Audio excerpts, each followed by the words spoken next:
Welcome back. Today, we are going to be talking about 3 mistakes to avoid during your CRNA school interview.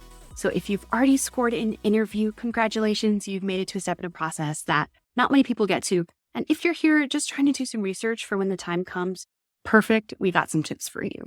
And by the way, if you haven't already watched our free masterclass, Getting into CRNA School 101, definitely go check that out, because that walks you through a lot of key parts in the process, steps you don't want to miss, how to become a stronger, more competitive applicant. And we have some real interview questions there as well, so I'll link that below. But let's jump in. So the very first mistake to avoid during your CRNA school interview is not showcasing your thought process enough. So one of the things that we all dread is getting that clinical question that we know we should know the answer to, but we're blanking because we're nervous or we just don't know the exact detail that the admissions faculty is asking about. It's okay. You can't possibly know everything, but what you do need to get across to the admissions committee is what you do know. For example, they might ask you, what receptors does Precedex work on and how does it work? You might not remember the exact receptor, alpha-2, by the way, but you do know some things about Precedex because you use it in the ICU. Try to figure out, what do you remember? What can you say to sort of recover the fact that you know you can't remember the receptor?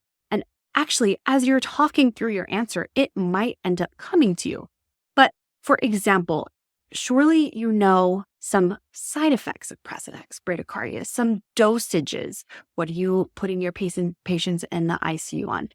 You know what types of patients you're using this for and why you're using it over propofol, for example. Extrapolate some of this information and make sure you are communicating what you do know. So another example, say you get a question such as, you're working, you look up at the monitor and you see your patient is in SVT. What do you do? Oh gosh.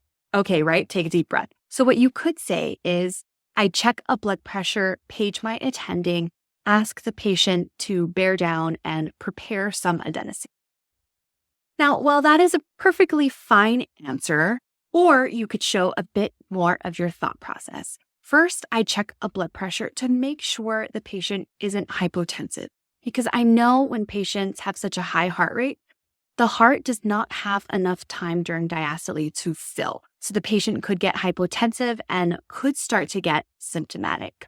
As I'm waiting for the team, I'm going to ask the patient to do a vagal maneuver, right? You're using that word vagal maneuver, telling them that you know the vagus nerve affects your heart rate. And if that doesn't work, I'd prepare some adenosine and I'd prepare some flushes.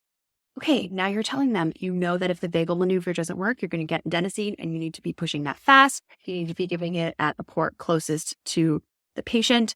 See how that answer is so much more full? They're both correct, but in one of them, you're showing your thought process a little bit more behind your answer. All right, so number 2, this is one that I am guilty of and struggling with, is rambling on and on and on and on. We get it. You're nervous, but you need to learn how to wrap up a thought, answer a question succinctly, or you're going to lose the attention of the admissions faculty and their mind is going to start to wander and they're going to miss what you're saying. Don't tell a bunch of details that don't matter. Tell us the meat and potatoes. What is the point of your answer? What is the point of your story? Get straight to it. The other thing is, be okay with silence. Once you finish a thought, pause. It's likely going to be quiet. Don't try to fill that space and continue talking, because you're going to lose them and then you're going to end up saying something that's either wrong or that distracts them from your really good, solid answer that you had in the beginning. The best way to prevent yourself from rambling is talk slow and practice your answers. You know you're going to be asked some questions. Why do you want to become a CRNA? Why do you want to go to this program? Tell me about a time you had conflict or had to solve a problem. Tell me about a situation where you had to confront a colleague. There are some things you know that they're going to ask you, those emotional intelligence questions and why you want to become a CRNA and why this program. So practice those, have a really succinct clear answer that's less than 2 minutes, that shows a clear thought process, and you'll be able to make up for maybe some of your other answers that you ramble on a little bit if you have some really solid, clear answers to give them. All right, enough rambling. The third mistake to avoid is telling the admissions committee why you deserve to get in a not humble way. There's a fine line between displaying a humble confidence and being arrogant. We get it. You are an ICU nurse in the CVICU at a prestigious hospital. I hate to break to you, but so is everybody else. It's very competitive out there. Everybody is a stellar applicant. So really, you want to show the admissions committee that you have a humble spirit and that it would be a privilege to gain acceptance to their program.